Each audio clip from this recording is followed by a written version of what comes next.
days of the judges, there was a man by the name of Elkanah, and he had 2 wives. The name of the one was Hannah, and the name of the other Peninnah, and Peninnah had children, but Hannah had no children.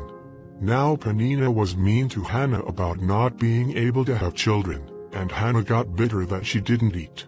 Then said Elkanah her husband to her, Hannah, why weepest thou? And why eatest thou not? And why is thy heart grieved? Am not I better to thee than 10 sons? So Hannah rose up after they had eaten in Shiloh, and after they had drunk. Now Eli the priest sat upon his seat by a post of the temple of the Lord. And she was in bitterness of soul, and prayed unto the Lord, and wept sore.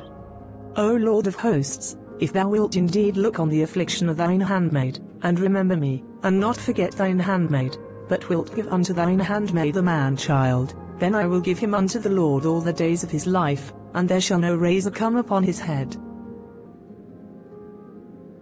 And it came to pass, as she continued praying before the Lord, that Eli marked her mouth. Now Hannah, she spake in her heart. Only her lips moved, but her voice was not heard. Therefore Eli thought she had been drunken. How long wilt thou be drunken? Put away thy wine from thee. No, my lord, I am a woman of a sorrowful spirit. I have drunk neither wine nor strong drink, but have poured out my soul before the Lord. Count not thine handmaid for a daughter of Belial, for out of the abundance of my complaint in grief have I spoken hitherto. I am so sorry. Go in peace, and the God of Israel grant thee thy petition that thou hast asked of him. And they rose up in the morning early, and worshipped before the Lord, and returned, and came to their house to Ramah, and Elkanah knew Hannah his wife, and the Lord remembered her. Wherefore it came to pass, when the time was come about after Hannah had conceived, that she bare a son, and called his name Samuel, saying, Because I have asked him of the Lord. And she named her baby Samuel. When he was 5 years old she gave him to Eli. And one night God spoke to Samuel.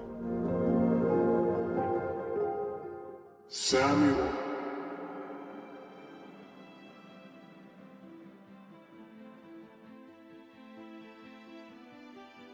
Here I am, Master. You called me. What are you talking about? I did not call you. Go back to bed. Okay. It's not fair. I know I heard something. Well, I guess I was just hearing things. Samuel.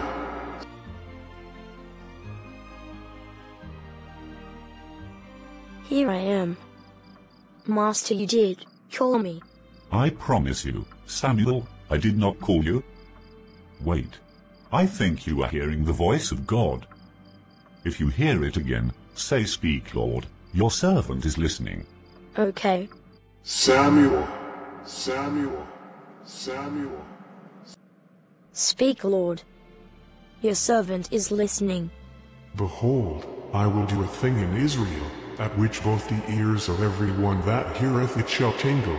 In that day I will perform against Eli all things which I have spoken concerning his house. When I begin, I will also make an end. For I have told him that I will judge his house forever for the iniquity which he knoweth, because his sons made themselves vile, and he restrained them not. And therefore I have sworn unto the house of Eli, that the iniquity of Eli's house shall not be purged with sacrifice, nor offering forever. Now tell Eli all I have told you. I will. So Samuel, I forgot to ask, what did God tell you? Well, he said, well, God is going to punish you and your sons, because they are rebellious, and you did not try to correct them. Because of this, God's going to punish you. Well, let God do what is best. And Samuel grew up to be a great prophet in Israel. He was able to anoint King Saul and King David. God was faithful to Samuel, because he was faithful to God.